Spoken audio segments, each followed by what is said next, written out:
The grand chamber of the Galactic Council stretched impossibly high, its crystalline walls reflecting light from 3 artificial suns suspended near the ceiling. Ambassador Marcus Reed stood alone on the circular platform at the center, feeling every eye in the massive amphitheater upon him. 600 representatives from across the Artaxian Empire watched from tiered seating that rose like a mountain around him. Most viewed him with suspicion, some with outright hostility. This was humanity's first official audience with the Council. The first time Earth had sent a representative to Nexus Prime, the heart of an empire that controlled over 4,000 worlds and had ruled unchallenged for 7 millennia. Reed straightened his formal diplomatic uniform and touched the translator device at his throat. His voice needed to project confidence without arrogance. Everything about this moment would shape how the galaxy viewed Earth for generations. Honorable representatives of the Galactic Council, Reed began, his amplified voice echoing through the chamber. I bring greetings from Earth and the United Nations of Humanity. We stand before you as newcomers to faster-than-light travel, eager to join the interstellar community with peaceful intentions and open minds. A low murmur spread through the assembly. From the highest tier, Emperor Varix Thuthind observed from his floating throne platform. The Emperor's elongated features remained impassive, but his 6-fingered hand tightened visibly on his ceremonial staff.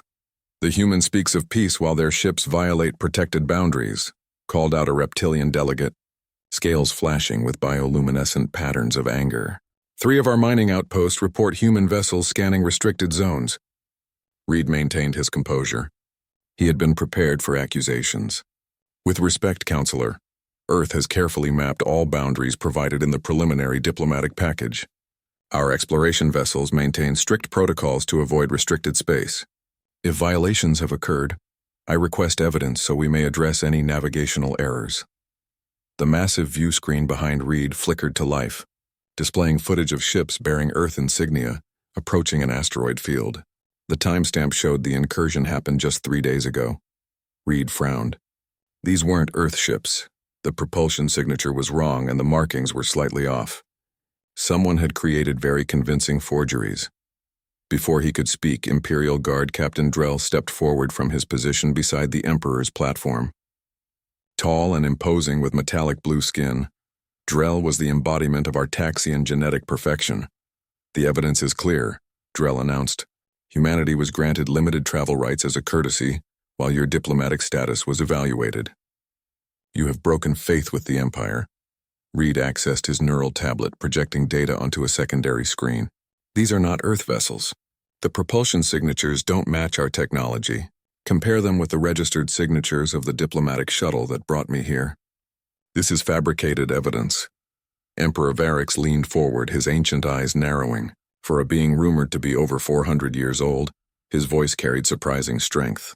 Serious accusations, Ambassador. You suggest someone within the Council has falsified evidence against Earth? I suggest only that the Council has been misled, Reed replied carefully. Earth seeks peaceful relations, not confrontation. We have much to offer in cultural exchange, medical advances, and... Reed's translator device suddenly emitted a high-pitched whine. When he spoke again, his words emerged distorted and aggressive, completely different from what he intended. Your pathetic empire will bow before Earth's might. We have watched your decadence for centuries, waiting for the moment to strike. Gasps echoed throughout the chamber. Reed clutched at his translator in horror, trying to deactivate it. That's not what I said. Someone is interfering with my device. Captain Drell's hand moved to his weapon. The human threatens the Emperor directly. This confirms our intelligence reports of their hostile intentions. No, Reed shouted, but his translator converted it to another threat. Everything happened in seconds. Drell drew his pulse weapon and fired. The energy beam struck Reed in the chest, throwing him backward across the platform. He was dead before his body stopped sliding. Chaos erupted in the chamber. Some delegates fled, while others shouted demands for immediate action against Earth. Through it all, Lieutenant Eliza Vega, disguised as a minor aide in the human delegation, slipped away from the central platform. Her neural implant had recorded everything, including Captain Drell surreptitiously activating a device seconds before Reed's translator malfunctioned. As the Emperor called for order, Vega navigated service corridors, following the escape route she had memorized during their arrival. She had minutes, perhaps seconds, before the entire complex went into lockdown. Protocol Omega initiated. She subvocalized into her hidden communicator. Ambassador Reed is down. Confirmed hostile action by Imperial forces. Transmitting evidence now.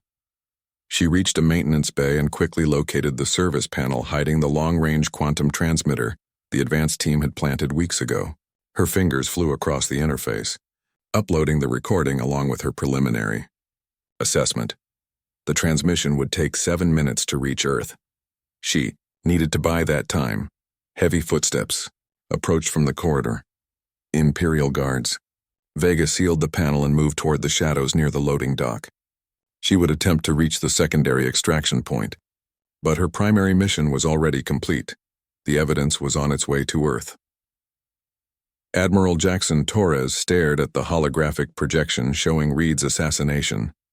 The Global Defense Council chamber was silent as the recording ended. The transmission was received. 43 minutes ago, reported General Diana Wells. Lieutenant Vega managed to send supporting data confirming the translator sabotage before her signal was lost. We must assume she has been captured or killed. Torres nodded grimly. A 25-year veteran of space operations, he had always feared this moment. Humanity's first diplomatic contact ending in treachery. The Artaxian blockade? He asked. Forming as we speak, Wells replied, adjusting the holographic display to show the solar system. Red markers indicated alien vessels taking position around Earth's celestial neighborhood. 17 capital ships have already arrived at the outer boundary. More are coming. They're establishing a quarantine perimeter. President Eleanor Reyes entered the chamber, her face tight with controlled anger. The other counselors rose as she took her place at the head of the table. We always hoped for peaceful first contact, she said. We prepared for the alternative. Admiral Torres, implement Protocol Omega immediately. Torres straightened. Yes, Madam President. Protocol Omega had existed for decades, a contingency plan created by the world's governments after unified space exploration began. A plan for how humanity would respond if first contact with alien civilizations proved hostile. All defensive systems are on high alert, Torres confirmed. The lunar fleet remains undetected in the subsurface hangars. The Mars defense grid is active but passive, showing no signs of military capability as instructed. And our special assets? The President asked. Project Phantom is ready, Torres replied. Dr. Kagawa reports all systems operational. General Wells brought up a new display showing Earth's secret installations, facilities built over 30 years, hidden from conventional detection methods. The stealth vessels are prepped for deployment. Crews standing by. President Reyes surveyed the room, meeting the eyes of each council member. The Artaxians think they've caught us unprepared. They expect submission or futile resistance. They don't understand humans at all. She turned back to Admiral Torres. They killed our diplomat. The appropriate response is clear. You have full operational authority, Admiral. Show them exactly who they've provoked. Torres nodded grimly. Phase 1 begins in 6 hours. We'll need to evacuate all off-world personnel who can't reach secure facilities.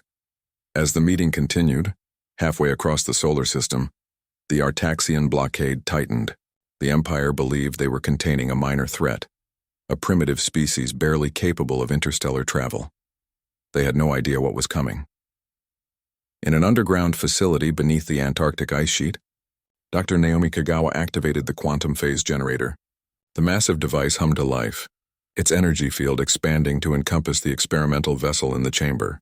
The ship, named Nemesis, seemed to shimmer before becoming partially transparent, existing between dimensions. Phase stability at 97%, she announced to the pilot team. Better than our best simulation. Commander Alistair Reeves, leader of Strike Team Alpha, watched through the observation window. Will it get us through the blockade? Kagawa smiled grimly. They won't see you coming. They won't see you at all. Humanity had never been as defenseless as they appeared. For decades, Earth had prepared for this moment, developing technologies in secret, training special operators for space combat, and establishing covert outposts throughout the solar system. The Artaxian Empire had made a fatal miscalculation. They thought they were dealing with newcomers to the galactic stage. In truth, they had just awakened a sleeping giant. Protocol Omega was now active, and it would begin with 4 words that Admiral Torres spoke to his assembled commanders. Bring me the Emperor. 3 months after Ambassador Reed's assassination, the Artaxian blockade around Earth's solar system remained impenetrable. 23 capital ships formed a sphere of control, preventing any conventional vessel from entering or leaving. The Empire expected Earth to surrender soon, cut off from potential allies and resources beyond their system. Deep beneath Antarctic ice, in Command Center Olympus, Admiral Torres studied real-time projections of the blockade. The massive chamber, carved from bedrock and shielded from all known detection methods, served as humanity's war room. Blockade patterns unchanged for 17 days, reported Lieutenant Commander Raj Patel. They've settled into standard containment formation. Sensor sweeps are predictable to the minute. Torres nodded. Perfect. They think we're trapped and desperate. That's exactly what we need them to believe. He activated the central holographic display, revealing a three-dimensional map of Earth's solar system with the blockade highlighted in red. Beyond it, blue markers indicated the known extent of the Artaxian Empire, thousands of worlds spanning 3 galactic arms. Operation Shadow Strike begins tonight, Torres announced to the assembled command staff. Dr. Kagawa, what's the status of the quantum phase ships? Dr. Kagawa stepped forward. A brilliant physicist who had pioneered the quantum phase technology, she had spent 15 years developing the system that would give humanity its edge. All 4 vessels show optimal phase stability, she replied. The Nemesis, Phantom, Spectre, and Wraith are fully operational. Their enhanced stealth capabilities exceed our projections. She manipulated the holographic controls, bringing up technical data. The breakthrough came when we discovered that human neurological patterns create a unique resonance with the quantum field. The Artaxians can use similar technology for short periods, but the neural strain is immense. Our pilots can maintain the phase state for up to 7 hours with minimal side effects. President Reyes entered the command center, accompanied by General Wells. The room stood at attention until she gestured for them to continue. The world's governments remain united, she informed Torres. The public narrative of a communications failure with our deep space outposts is holding. Civilian unrest is minimal, Torres nodded. Madam President, we're ready to deploy. On the main screen, footage played of the strike teams in final preparation. 4 crews of 12 operatives each, humanity's finest soldiers, pilots, and specialists, all trained extensively for this moment. The mission parameters remain unchanged, Torres continued. Team Alpha will infiltrate Nexus Prime and gather evidence of the Emperor's direct involvement in Reed's murder. Team Beta will target the blockade command vessel to disrupt coordination. Team Gamma will locate and extract Lieutenant Vega and any other prisoners. Team Delta remains as our reserve force. Dr. Kagawa highlighted a portion of the star map. We've identified a gap in their detection grid near the outer boundary. The phase shift will get you through undetected, but remember that maintaining quantum phase requires precise neural synchronization. If your concentration falters, you become partially visible to sensors. Commander Reeves, leader of Team Alpha, stepped forward. My team has logged over 500 hours in phase simulation. We're ready, Torres nodded. Departure in 6 hours. May God have mercy on the Empire, because we won't. As the briefing concluded, Dr. Kagawa pulled Torres aside. There's something else you should know, she said quietly. The latest analysis of Artaxian communication intercepts suggests they're particularly interested in capturing human subjects alive. Torres frowned. For what purpose? Unknown. But given their genetic engineering capabilities, I have concerns. Noted. I'll alert the teams to prioritize avoiding capture, even more than standard protocols. Light years away on the prison moon Tartarus, Lieutenant Eliza Vega lay motionless on the metal floor of her cell. Her breathing was shallow, her eyes closed as if unconscious. The guards had just finished their hourly check, prodding her roughly with electrified batons before moving on. The moment their footsteps faded, Vega opened her eyes. 3 months of captivity had left her body weak, but her resolve unbroken. Each day she performed mental exercises to maintain her sanity and hidden physical training, to preserve what strength she could. The Artaxians had interrogated her relentlessly for the first month, demanding information about Earth's defenses and capabilities. When conventional methods failed, they tried drugs, sensory deprivation, and psychological manipulation. What they didn't understand was that Vega had undergone counter-interrogation conditioning, specifically designed to resist alien questioning techniques. She slowly sat up. wincing at the pain in her ribs from the latest questioning session. From the adjacent cell, a low whistle sounded. Her cell block ally, a being named Korux from a species that had opposed the Empire centuries ago.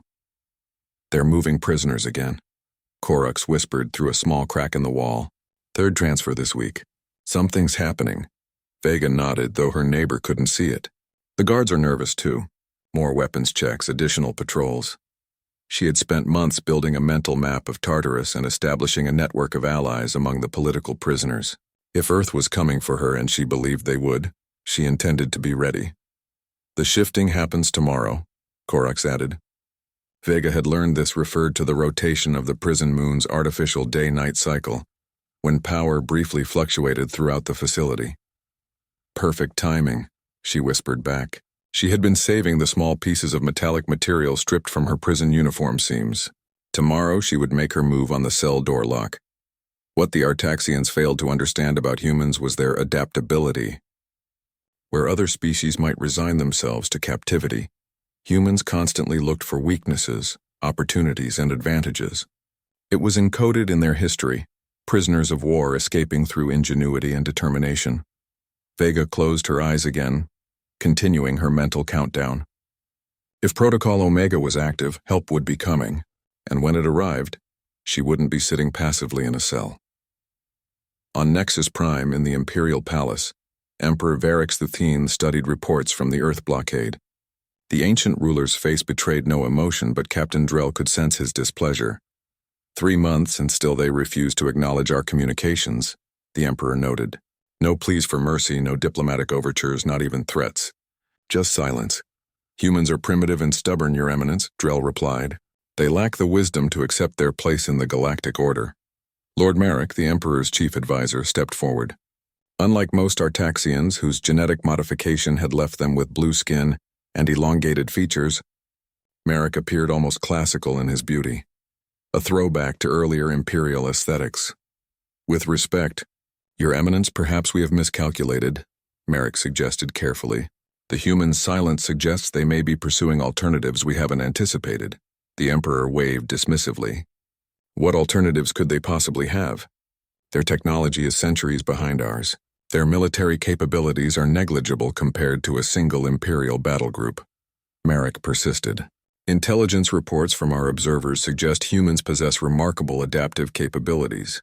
Their recorded history shows consistent patterns of overcoming superior forces through unconventional tactics." "You give them too much credit, Merrick," Drell interjected. "Their system is contained. Their ambassador is dead. They have no allies among the council races. It is merely a matter of time before they submit."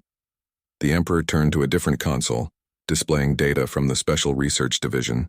"What of the human prisoner?" "Lieutenant Vega?" "She resists all conventional interrogation," Drell admitted. "But the biological samples we collected are proving most illuminating.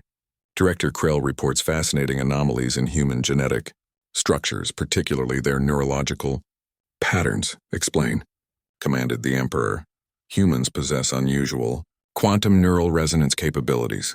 Their brains naturally synchronize with certain energy patterns that most species cannot perceive. It may explain their creativity and adaptability. Director Krell believes these traits could be harvested." Merrick frowned but said nothing. He had served the Empire loyally for centuries, but recent decisions troubled him deeply. The unprovoked killing of Ambassador Reed, the Earth blockade, the secret experiments, all violated the principles the Empire had once stood for. "Continue the research," the Emperor ordered. "If humans possess genetic advantages we can incorporate into our bloodlines, we will take what we need, as we have always done." As the meeting concluded, Merrick retreated to his private chambers, troubled. For 7,000 years, the Artaxian Empire had ruled through technological superiority and genetic perfection, but that dominance had bred complacency and arrogance. Merrick activated his personal database, reviewing historical records of species that had challenged the Empire. None had succeeded, but none had been quite like humans. He pulled up the intercepted broadcasts from Earth, their entertainment, news, literature, and history. What fascinated him was humanity's endless stories of overcoming impossible odds, of small forces defeating empires. Did they truly believe such things possible, or were these merely comforting fictions? The Nemesis emerged from quantum phase near Nexus Prime, momentarily visible as it passed through the dimensional barrier before its conventional stealth systems engaged. Commander Reeves watched the planet's gleaming surface through the viewscreen, a world of crystalline cities and massive orbital structures that served as the heart of the Artaxian Empire. Phase transition complete, Lieutenant Rodriguez reported. Conventional stealth systems active.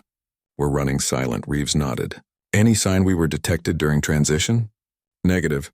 Planetary defense grid shows normal activity patterns. Team Alpha gathered in the mission prep area, donning specialized infiltration suits designed to defeat Artaxian security systems. The suits incorporated adaptive camouflage, signal dampeners, and emergency phase shift generators for quick escapes.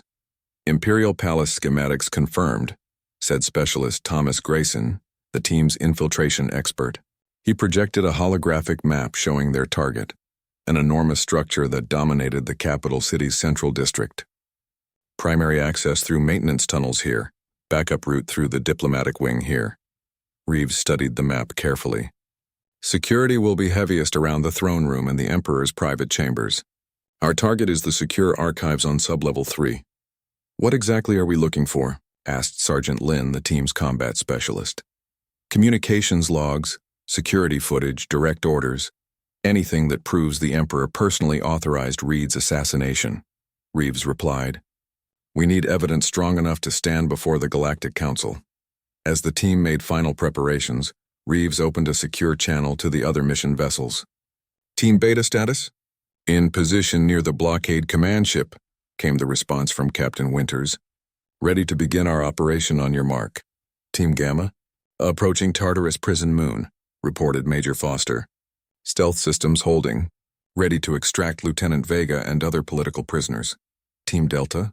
Maintaining position at Rally Point Alpha, confirmed Colonel Rivera. Ready to provide support as needed. Reeves took a deep breath. All teams are green. Execute your missions. For Earth. The response came back in unison. For Earth. In the Imperial Palace, Lord Merrick walked briskly through the ornate corridors, his ceremonial robes concealing his unease. The Emperor had summoned him unexpectedly, a rare occurrence outside scheduled council sessions. Guards stationed at every intersection stood at rigid attention as he passed. Merrick noted their increased numbers. Security had been heightened throughout the palace in recent weeks without explanation. He reached the Emperor's private study and was immediately admitted. Inside, Emperor Varric sat before a wall of holographic displays showing various sectors of Imperial space. Captain Drell stood nearby, his expression smug. You requested my presence, Your Eminence? Merrick asked, bowing deeply. Indeed. The Emperor gestured to one of the displays showing the Earth blockade. Our sensors detected an energy anomaly near the third planet 6 hours ago. It lasted mere seconds before disappearing. Merrick studied the readings. A failed jump drive attempt, perhaps? They may be growing desperate. Or, Drell interjected, they're testing our defenses looking for weaknesses. The Emperor's ancient eyes narrowed. What troubles me is the nature of the anomaly. It bears similarities to our own quantum phase experiments. Merrick kept his expression neutral, though this news disturbed him greatly. Quantum phase technology was among the Empire's most closely guarded secrets, developed over centuries. If humans had somehow developed comparable technology independently, it suggested they were far more advanced than previously believed. Impossible, Drell scoffed. They cannot have developed such technology. Our intelligence indicates they barely mastered conventional FTL travel. Then explain the readings, the Emperor demanded. When Drell offered no response, the Emperor turned to Merrick. Double the palace guard. Implement full-spectrum security scans every hour. And accelerate the Nova Spear project.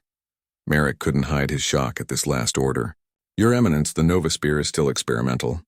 The potential for catastrophic failure is a risk I'm willing to take, the Emperor interrupted. The humans are becoming more than an irritation. They're a threat that must be eliminated permanently. Merrick bowed his head, concealing his horror. The Nova Spear was a planet-killer weapon, designed to induce artificial solar flares that would sterilize entire systems. Using such a weapon against Earth would be unprecedented. The Empire had not destroyed an inhabited world in 3,000 years.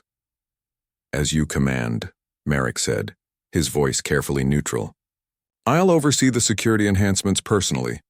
As he left the Emperor's study, Merrick made a decision that had been forming in his mind for months.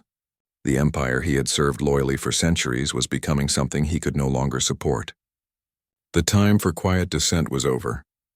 On Tartarus Prison Moon, Lieutenant Vega pressed herself against the cell wall, listening to the guard rotations. The shifting, when the artificial day-night cycle changed, had begun. Throughout the facility, power systems briefly fluctuated as energy was redistributed. This was her chance. Using the improvised tool she'd fashioned from scavenged metal, Vega worked at her cell door lock. The Artaxians, overconfident in their technology, relied more on electronic security than physical barriers. Their mistake, a soft click, rewarded her efforts. The door wasn't fully unlocked, but the electronic failsafe was disabled. Now she needed the power fluctuation to reach her section. "Korax," she whispered to her neighbor. "Get ready." A low clicking sound answered her, Korax's equivalent of acknowledgement. The lights dimmed suddenly, indicating the power surge was moving through the prison systems. Vega counted silently, timing the sequence based on previous observations. 3, 2, 1. She pushed against the door as the locks temporarily disengaged during the reset cycle. It slid open just enough for her to slip through.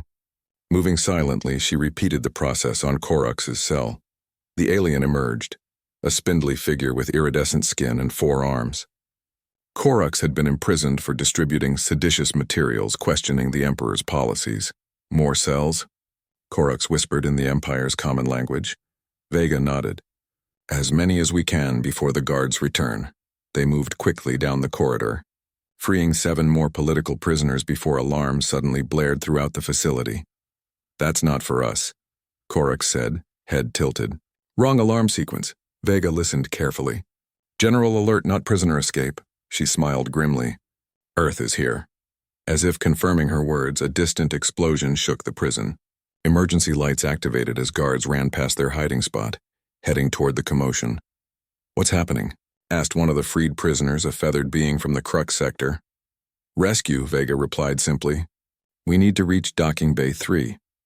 Leading her growing group of escapees through service tunnels she had memorized from maintenance worker movements, Vega heard more explosions, controlled and precise, targeting security systems rather than causing random destruction.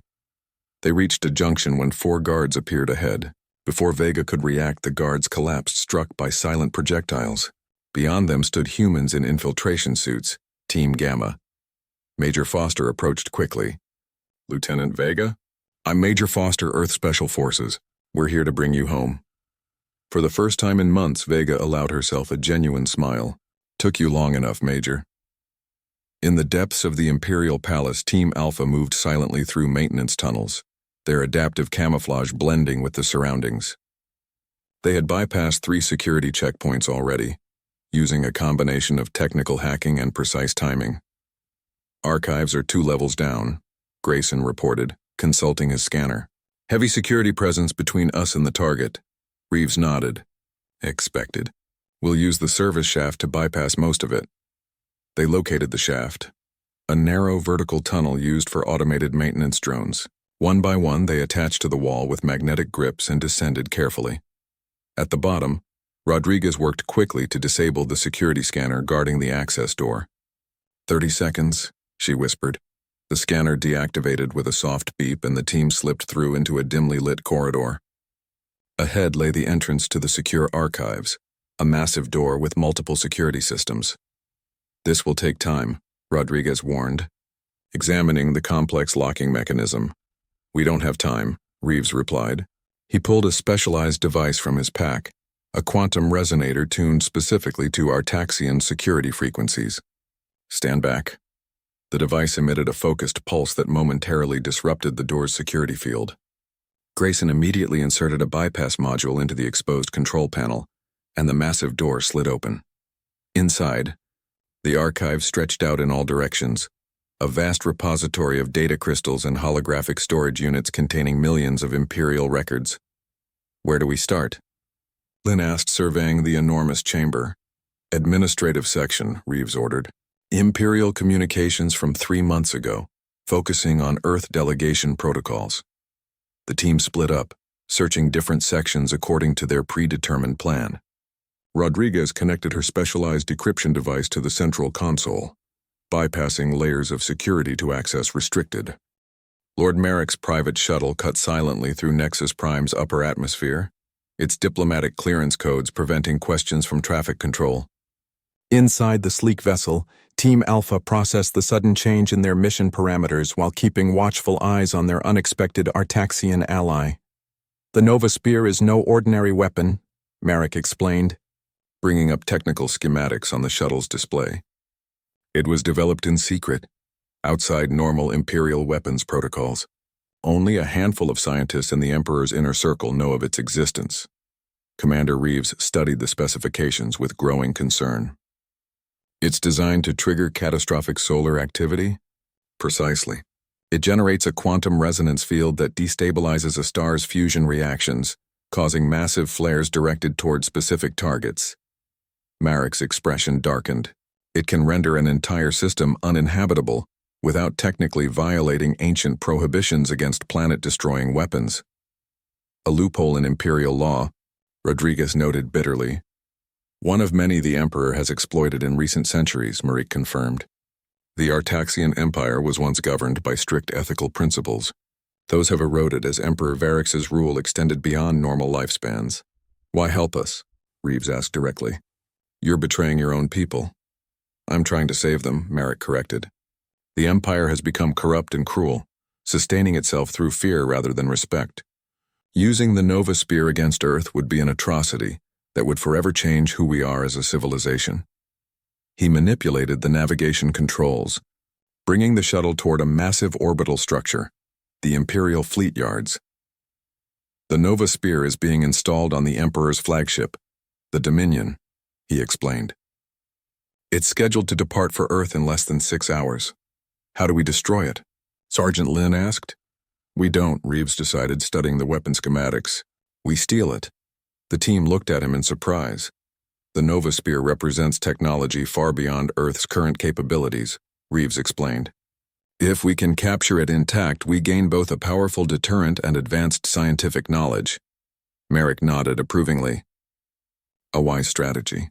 However, the Dominion is heavily guarded. We'll need a distraction." "Already arranged," Reeves replied, opening a secure communication channel. "Team Beta, status report." Captain Winter's voice came through clearly. "Blockade command ship neutralized, Commander.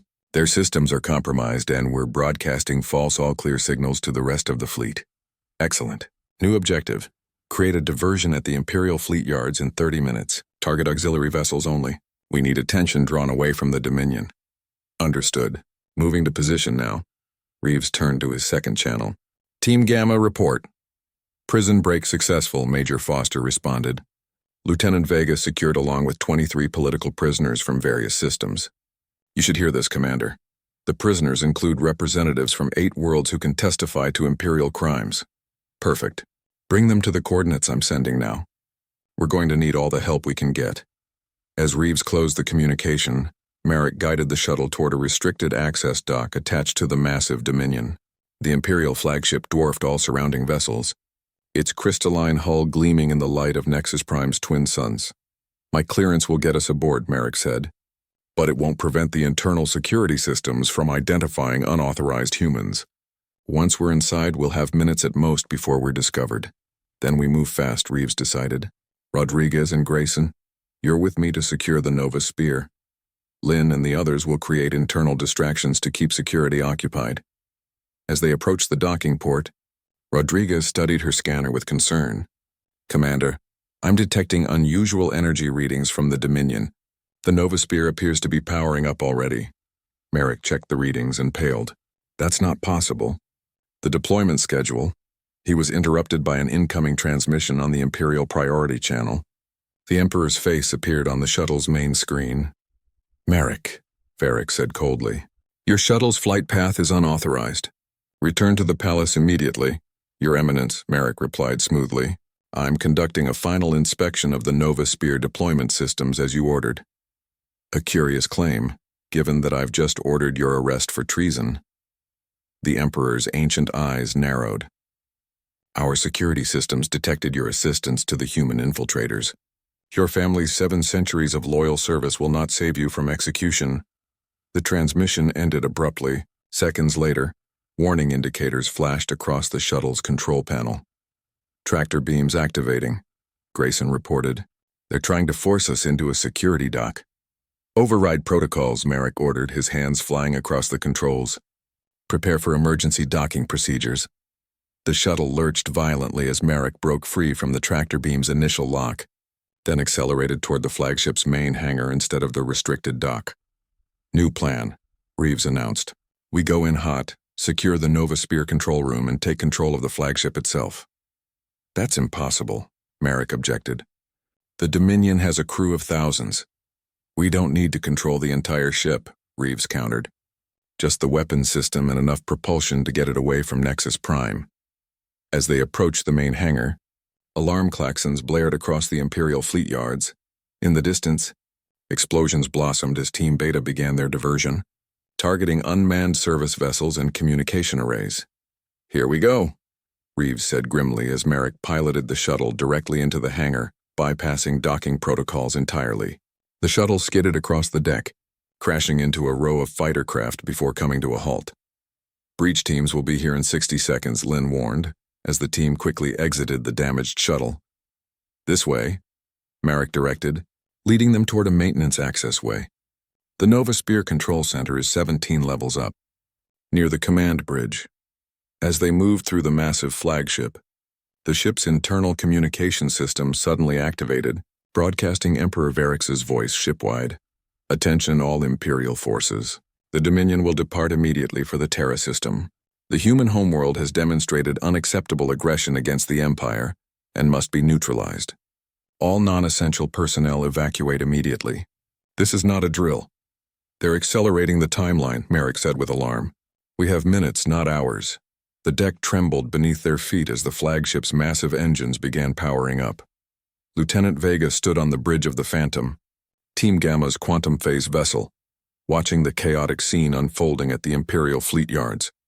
Beside her, Major Foster coordinated with the other teams. The Dominion is preparing to depart, Foster reported. Team Alpha is aboard but hasn't secured the Nova Sphere yet. Vega studied the tactical display. What about the political prisoners? Transferred to Team Delta's vessel and moving to the extraction point. No, Vega decided. We need them here. Those representatives can testify before the Galactic Council about Imperial atrocities. If we're going to stop this war before it begins, we need their voices. Foster looked uncertain but nodded. I'll recall them. What's your plan? The Emperor thinks he's dealing with a small infiltration team, Vega explained. He doesn't realize we've made allies among his political prisoners. It's time to show him exactly who he's facing. She opened a channel to the other vessels. This is Lieutenant Vega to all teams. We're changing strategies. Rally all forces at these coordinates. We're going to give Team Alpha the backup they need. As the orders were relayed, Vega turned to one of the freed prisoners, a tall insectoid being named Krell, whose species had once been renowned shipwrights before Imperial restrictions decimated their industry. You said there are others who would fight against the Empire if given the chance, Vega said. How quickly can you contact them? Krell's compound eyes gleamed. Many resistance cells exist throughout the core systems, waiting only for opportunity. With access to Imperial communication channels, I could reach most within minutes. You have access, Vega replied, gesturing to the communication station. Tell them the time is now. On the Dominion's command level, Team Alpha fought their way through increasingly heavy resistance. Imperial guards armed with energy weapons poured fire down the corridor, forcing the humans and Merrick to take cover behind structural supports. We can't get through this way, Lynn shouted over the barrage. Reeves assessed their options quickly. Rodriguez, can you access the ship's environmental systems from here? She nodded, connecting her portable device to a nearby access panel. What do you need? Fire suppression in their section. Now. Rodriguez worked her magic on the ship's systems. Seconds later, the corridor ahead was flooded with fire-retardant foam, temporarily blinding the guards and disrupting their energy weapons. Go, Reeves ordered.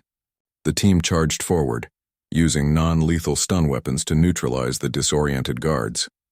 They reached a massive set of doors marked with Imperial security symbols.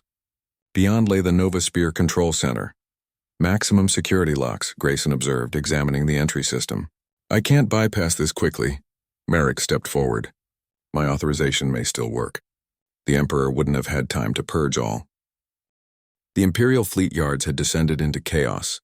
Vessels of all sizes engaged in combat as the rebellion sparked by Lieutenant Vega and Team Gamma spread rapidly through the facility. The Dominion hung at the center of the maelstrom, internal warning systems blaring as the Nova Spear countdown continued. Commander Reeves led his team through the flagship's winding corridors toward the secondary hangar bay. Behind them, emergency bulkheads slammed, shut as the ship's automated systems tried to contain the growing power surge from the Nova. Spear's activation sequence. 3 minutes to weapon discharge, announced the ship's emotionless voice. All personnel evacuate immediately. The Emperor's guards are securing all primary escape routes, Rodriguez reported, checking her tactical display. They're trying to ensure they have the only way off the ship. Then we make our own exit, Reeves decided. Grayson, do you still have those hull charges? The infiltration specialist nodded, producing several disc-shaped devices from his pack. 2 left, enough to breach an outer bulkhead. They reached a maintenance area near the ship's outer hull. The space was deserted, all regular crew having fled toward escape pods. Here, Reeves indicated, pointing to a section of wall. Plant the charges. Sergeant Lin, secure our perimeter. As Grayson prepared the breach, Rodriguez accessed a nearby terminal. I'm tracking the Emperor's movement through the ship's security network. He's heading for his personal shuttle bay on the command level. And Merrick? She shook her head. No sign of him on any cameras. He must be using the hidden passages he mentioned. The ship shuddered again as another power surge rippled through its systems. Lights flickered ominously. 2 minutes to weapon discharge, the automated voice announced. Grayson stepped back from the planted charges. Ready, Commander. Once we breach, we'll have approximately 15 seconds before emergency force fields activate. Everyone suit up, Reeves ordered. Each team member donned the helmets of their infiltration suits, activating the built-in life support systems. On my mark. 3, 2, 1. The breach charge detonated with precision, carving a perfect circle through the Dominion's outer hull. The explosive decompression pulled them toward the opening before their magnetic boots engaged, stabilizing their position. Move, Reeves commanded. One by one, they leaped through the breach into open space. The vast battlefield of the Imperial fleet yard spread out below them, a chaotic dance of energy weapons and maneuvering vessels. In the distance, Nexus Prime glowed like a jewel against the darkness. Their momentum carried them away from the Dominion as emergency force fields sealed the breach behind them. Now they floated freely in space, their suits providing temporary life support but no propulsion. Team Gamma, we need extraction, Reeves transmitted on the emergency channel. 5 operators, external hull position 472 Alpha. Copy that, Commander, came Lieutenant Vega's immediate response. Phantom inbound to your position. Hold tight. As they waited, Rodriguez pointed toward the Dominion. Look, a small vessel had emerged from the command section of the flagship, the Emperor's personal shuttle, recognizable by its distinctive design and Imperial markings. It accelerated rapidly away from the doomed flagship. He's escaping, Lin observed grimly. Before anyone could respond, another vessel appeared, intercepting the Emperor's shuttle. This one was unfamiliar, an ancient design that hadn't been seen in Imperial space for centuries. That's an Andaran warship, Grayson said with surprise. I thought they were extinct. The mysterious vessel fired precise shots that disabled the Emperor's shuttle's engines without destroying it. As the Imperial craft tumbled helplessly, a transmission broke through on all frequencies. Emperor Varix, this is Krell of the Andaran Remnant. The architects of your empire's grandeur have returned to witness its reformation. Your reign ends today. Reeves recognized the name from Lieutenant Vega's reports, one of the political prisoners freed from Tartarus, whose species had once been legendary shipwrights before being nearly wiped out by Imperial forces. The Phantom appeared beside Team Alpha, its airlock extending to retrieve the floating operators. Once safely aboard, Reeves was greeted by Lieutenant Vega herself. Commander, she said with a crisp salute. Welcome aboard, Lieutenant, he returned the salute. Good to see you alive. What's the status of the rebellion? Better than we could have hoped, she replied, leading them to the bridge. 17 Imperial vessels have defected to our side. Resistance cells across 3 sectors have activated simultaneously. The communication codes from the political prisoners gave us access to networks we never knew existed. On the tactical display, Reeves could see the battle shifting. Imperial vessels were either withdrawing or actively joining the rebel forces. 1 minute to weapon discharge, Rodriguez noted, monitoring the Dominion status. All vessels clear the blast radius, Reeves ordered over the general channel. The Dominion is about to self-destruct. As the Phantom accelerated away, they watched the tactical display showing vessels scrambling to distance themselves from the flagship.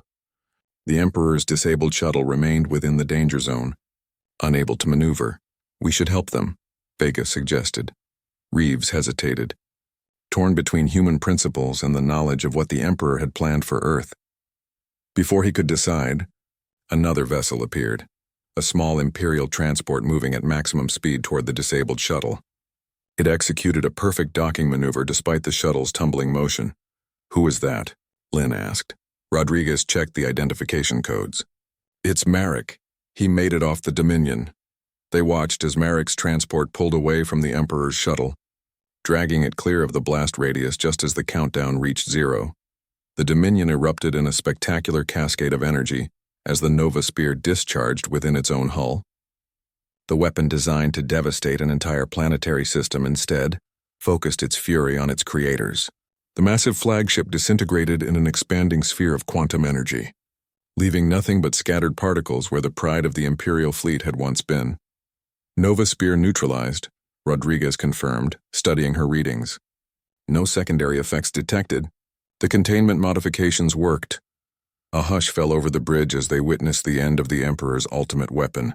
Then gradually transmissions began flooding in from vessels throughout the fleet yards. Reports of Imperial forces standing down, of rebellion spreading across multiple systems, of the shock rippling through the Galactic Council. "What now, Commander?" Vega asked quietly. Reeves studied the tactical display, noting that Marek's transport and the Emperor's shuttle were now heading toward Nexus Prime. "Now we make sure this leads to peace, not more war. Contact the Council representatives who supported us. Tell them we have evidence of the Emperor's crimes and are prepared to present it immediately." The Grand Chamber of the Galactic Council looked very different from the day Ambassador Reed had been murdered. Many seats stood empty, their occupants having fled as news of the rebellion spread. Others were filled by new faces, representatives of worlds that had seized the opportunity to overthrow Imperial governors. At the center of the chamber, Commander Reeves stood alongside Lieutenant Vega, Major Foster, and the other human team leaders. Beside them stood Krell of the Andaran remnant and delegates from 7 other species formerly oppressed by the Empire. Facing them, under heavy guard, sat Emperor Varix, stripped of his powered armor and regalia. The ancient ruler seemed suddenly frail, his age showing in every line of his face. Lord Marek, now acting as interim council leader, addressed the assembly. "This emergency session of the Galactic Council will come to order. We face an unprecedented situation. For the first time in 7,000 years, the leadership of the Artaxian Empire is in question." He gestured to the humans. "We have heard testimony and seen evidence that Emperor Varix ordered the assassination of Earth's Ambassador Reed, authorized illegal genetic experiments on human subjects, and attempted to deploy a prohibited planet killer weapon against an inhabited world." Murmurs ran through the assembly as the evidence was displayed on the chamber's massive screens, including the direct orders recovered by Team Alpha from the Imperial archives. "These actions violate not only our treaties with newly contacted species, but the foundational laws of the Empire itself," Marek continued. "The question before this council is twofold. What consequences should follow these crimes, and what form of governance should replace the current Imperial structure?" Emperor Varix struggled to his feet, his voice thin but still commanding. "I have ruled for 7 centuries. Everything I have done has been to preserve the Empire. The humans represent an existential threat. The humans defended themselves against unprovoked aggression," Marek interrupted firmly. "They showed restraint when they could have sought vengeance, precision when they could have caused widespread destruction, and honor when confronted with the opportunity for retribution." He turned to Commander Reeves. "The representative from Earth has requested to address the Council. Reeve,